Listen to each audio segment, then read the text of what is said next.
Hello, everybody, and welcome to Herd Report. I'm your host, Scott Beck, and today, guys, we got part 2 of the Musgrave Angus podcast. And today, boys and girls, we are going to talk about Capitalist 316, Musgrave OG, Musgrave New Trend, and more. And of course, with us today is still Tyler Musgrave, Eli Musgrave, and the man that started it all, Mr. Melvin Musgrave. Guys, I'm excited for you to listen to this episode. I had so much fun at Musgrave Angus. Go to their website, musgraveangus.com, right now to find out more about Musgrave Angus. Okay, boys and girls, I'm ready if you're ready. There's only one thing left to do. Let's get to it! Hello, everybody, and welcome back to Herd Report. Still got Tyler, Eli, and Melvin with us today. During the break, we had a neat little conversation. I want to go back and talk about that real quick. We were talking about kind of what laid the foundation or the second foundation here at Musgrave Angus. A couple of these really obviously famous bulls. 316 Capitalist, of course, and then 1961. Can you talk about those two bulls? Yeah, so, 1961, he did a wonderful job of producing females that have lasting longevity. Yeah. And we were just talking about that during the break, that those bulls that leave all these daughters that last and have longevity, that builds your new base, because those cows are so functional. Wherever the market is, whatever direction you're going in, you can take a really good cow like that, and she's going to drive you. I think 1961 was probably the first bull. I could go back farther than that. I think the Marriott cattle probably were some of the good ones back in the 90s here that had made really good cows. But then the 1961s on top of those, when you cross those together, they were lights out. And that was before the days of numeric values. Yeah. But those were good cattle. So we had to use our eyeballs a little bit more than required. We love to look at cattle, I do too. and study them. And we were fortunate to have 316 here for multiple breeding seasons, and we just windrowed daughter after daughter, and then we used all the sons. So the herd's really, it's infiltrated with 316, but that kind of power and longevity and foot quality is so hard to find. And that bull has propelled our herd. It's advanced us so much that it's allowed us to come in and use so many other sires now. Because it's like Sid's feet. we've got a lot of really good sons of him we've incorporated back in the herd. But that's another bull that has complemented these 316 daughters so good. Yeah, we saw a ton of feet daughters today, too. Yeah, a ton of those. And I think feet is probably going to be that next bull for us that lays in that foundation female, because there's so many good cows out of him. Yeah. And now their calves, whether we bred them to Impact or Honor Roll or whatever sire we're using here in the farm right now, but those cows are behind those are what's going to drive that. So it's so important.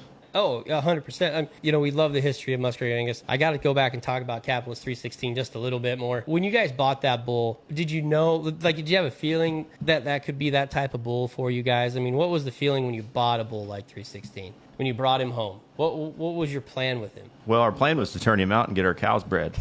but that first year we bought him, as a yearling, we brought him home. I turned him out some heifers, and gosh, he hurt his front shoulder. Okay. And I don't know.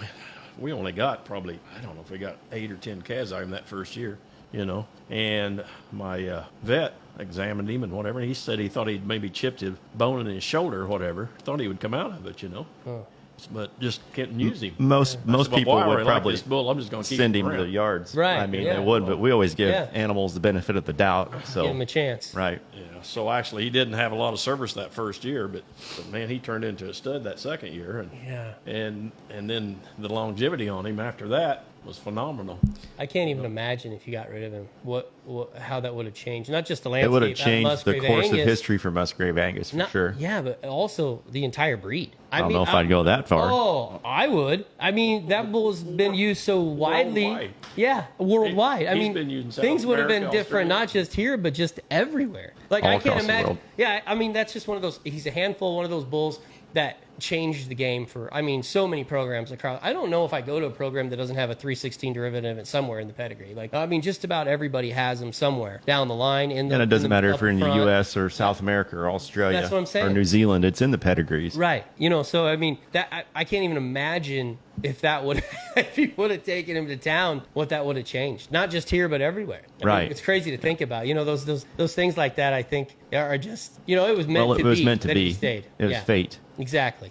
Yep. Yep. I agree 100%. I mean, look at all the cool lines that came from it. Right. Yeah. I mean, today we saw stunner daughters and exclusive daughters. We saw Stunner himself in the barn. Yes. His head. Yes, his head. Yeah. Yes. And then, we got Colossal. To look at his sons, how his sons have multiplied. Yeah. And how many pedigrees you can see those bulls in now today. Yeah. It's widespread. Great-grandsons. Yeah. It's great. And what we've found, I think, here, and we've had so much 316. We know all about these cattle. The pros and cons, the ups and downs. The really good cattle, the really good calves here, if you can put 316 in a pedigree on the top and bottom, but twice removed, if you can layer it in there, it eliminates so many variables for differences, and you get such a ringer of a calf.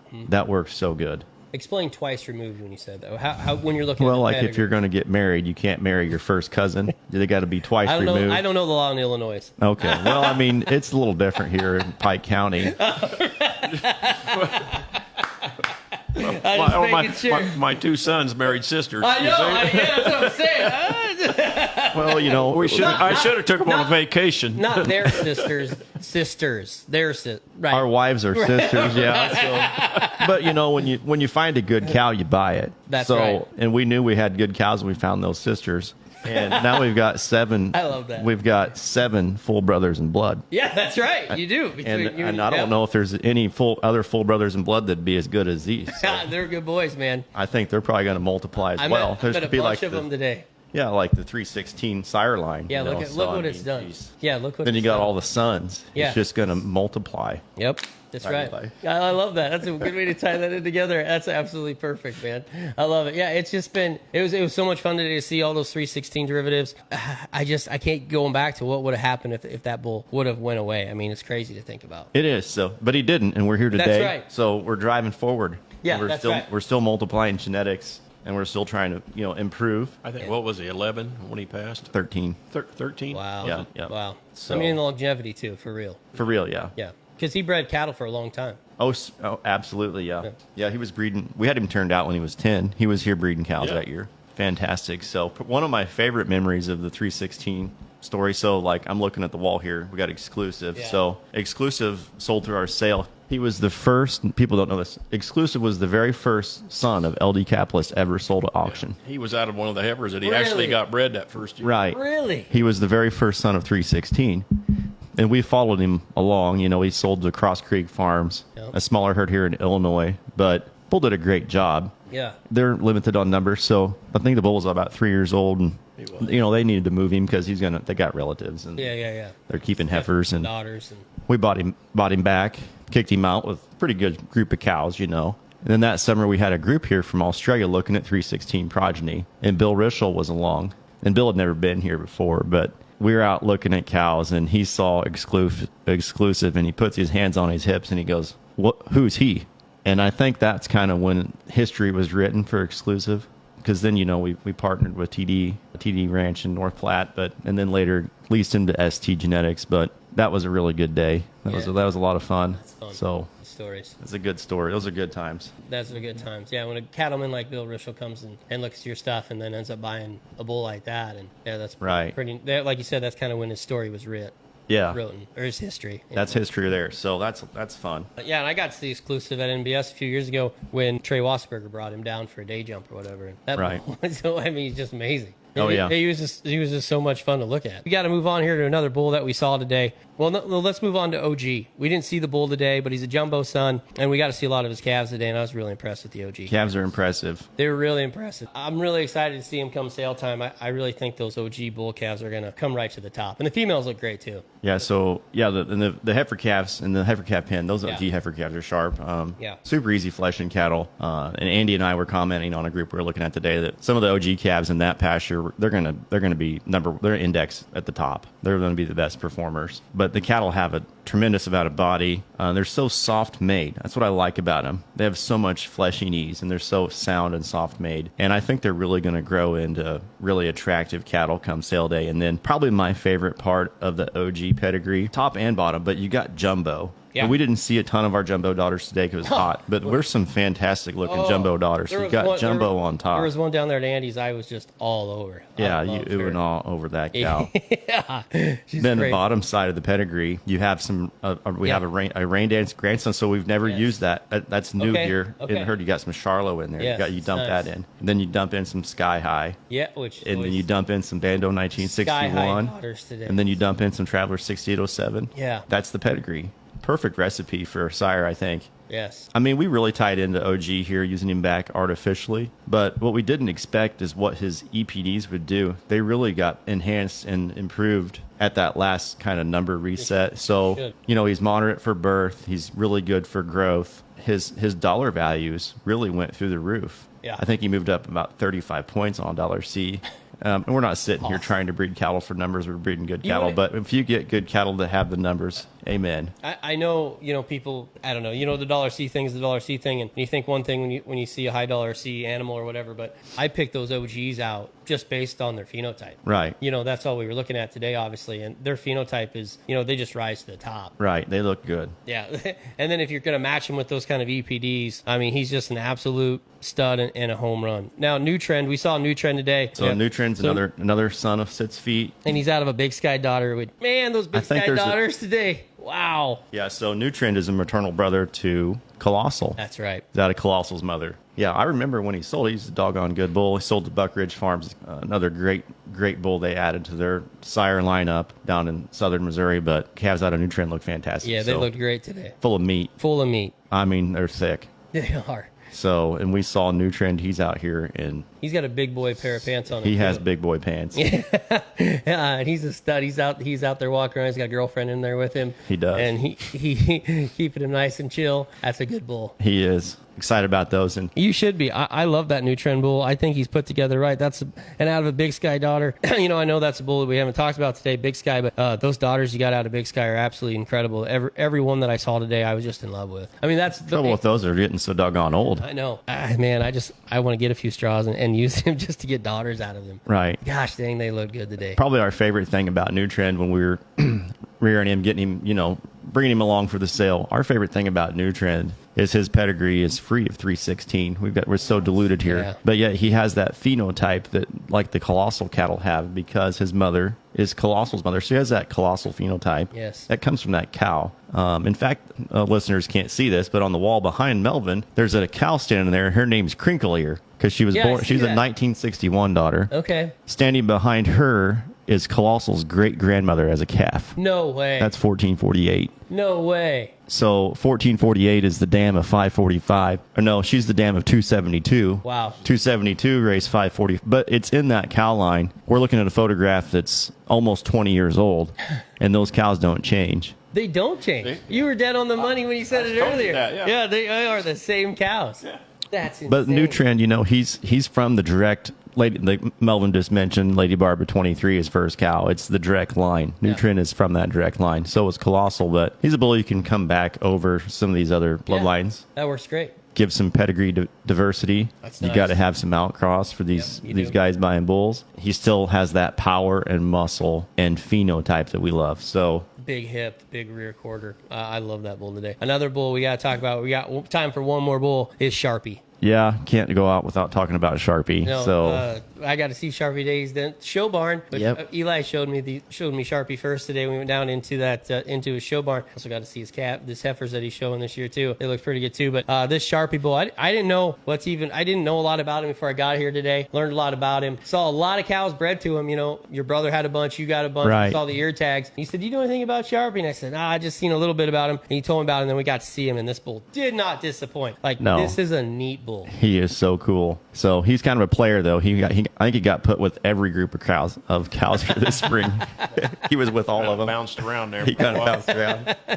So Sharpie, he's a son of the famous T220 cow, sired by SAV Rainfall. Yep. Such a unique and proven maternal pedigree from a maternal standpoint. But the bull has a tremendous amount of bone. Yes, super good foot and a great phenotype. And Melvin had this intuition about Sharpie. He found this video of this bull and he kept showing it to me over and over. He probably watched it 1,000 times on DV auction. And he had this plan. He's going to buy this bull. We go in there and we're on DV. We talk. We never go look at the bull. You know, it's a sight unseen purchase. We did our homework. We sit there on the phone, and Melvin says, buy him. So when Melvin says buy him, we do. I love it. The bull's so sound. I mean, it seems like the Angus breed anymore. One thing we really got to watch is the soundness in these cattle. Yeah. And this bull is just so sound in his structure and his leg set. Yes. I don't know. I just kind of fell in love with the bull when I saw him. I fell in love with him today, so I know what you're talking about. Yeah, you know. He was easy to love. Yes. We'll just see what happens, you know. You never know. But good-footed bull, big bone, really wide between his hooks and his pins. Got an Angus characteristic head. Oh, his front end is so flawless. Yeah.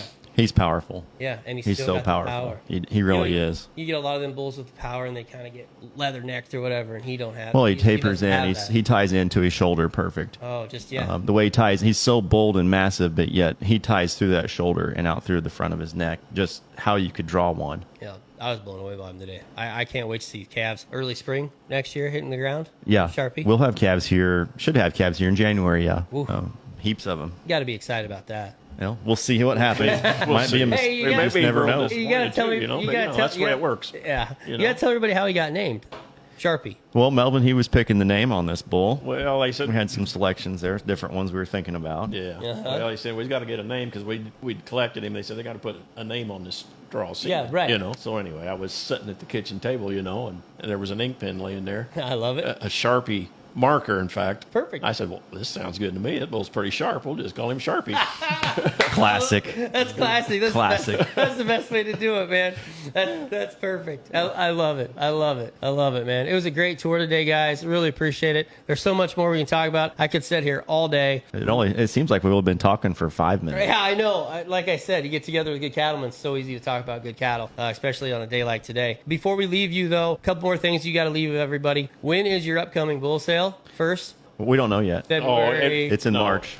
March. It's always been the third Saturday of March. Third Saturday of March. Yep. And it's right here. Right here. We're setting. Right here where we're at. Right here. Right on the farm. I love it. Yep. You're kind of telling me you're setting up. I'm excited. This will be the 31st. Last year was our 30th sale. Wow. Okay. Yep. And we got the online fall sale coming up in November. Okay. Oh, yes, that's right. It's kind of the frozen sale, so we'll be selling embryos and special lots like that. So and that'll be held with Sale Ring Live. Dave Mullins. Yeah, Dave. A lot. Yeah. Right. Dave's done some really cool things in the industry. I'm excited for him. Yep. I like that. I like Dave. He does a great job. And the other thing is, how do we get a hold of you guys? Who do we call? Where can people find more about Musgrave Angus? Easiest way to contact us is just go to the website, musgraveangus.com. And all of our phone numbers are listed there. Okay. So whoever you want to talk to, reach out. Yeah, then we always encourage people to follow Musgrave Angus on Facebook, social media, reach out through Messenger, text, whatever. Yep, perfect. We're easy to get a hold of. I love it. That's awesome. Really, really appreciate the time today. And all these bulls that we talked about today, they're listed on your website, right? If they want to find out how to get semen on any of these. Sure, bulls. they're listed on the website, and then we also have a kind of a herd sire directory coming out with our bulls in it, and that has the information as to where to get semen. But yeah, that's a good reference guide. Okay, that's awesome. Love it. Thanks, guys, so much today. Really appreciate it. We got time for one thing. Yeah, fire away. All right, so we're going to challenge people because Melvin, we were talking about this earlier. It's a challenge. I'm expecting some submissions here, but Melvin's going to challenge everybody to draw the animal that ranks in the top 1% for every trait. Oh, that's right. I love that. Yes. So that's the challenge. Melvin wants to see what that animal looks like. Right. So do your research. Go with the top 1%. And draw us that animal that ranks in top 1% for everything. Yeah, top 1% yearling height, top 1% everything. Right, maternal. Yes. Let's see what he wants. scrotal. Melvin's anxiously awaiting for that picture. So I think that's a great challenge. I love that. Let's put that in here, guys. Let's get some submissions of what that animal would look like. So draw me a cow and a bull. Let me know what each one would look like. Right. Yeah. I would love to see that. I love that. That's a great challenge. Contact us on the website. Send us an email. We'd love to see it. It should be the perfect looking animal. Yeah. I mean, right? I mean, that's what we're chasing now, right? Top 1%. Yeah. That's right. And that's what the Angus Association says. Had a great time today, guys. Thanks so much. Can't wait to get back. Thank you, everybody listening to Herd Report, guys. Until next time, have a great rest of your day.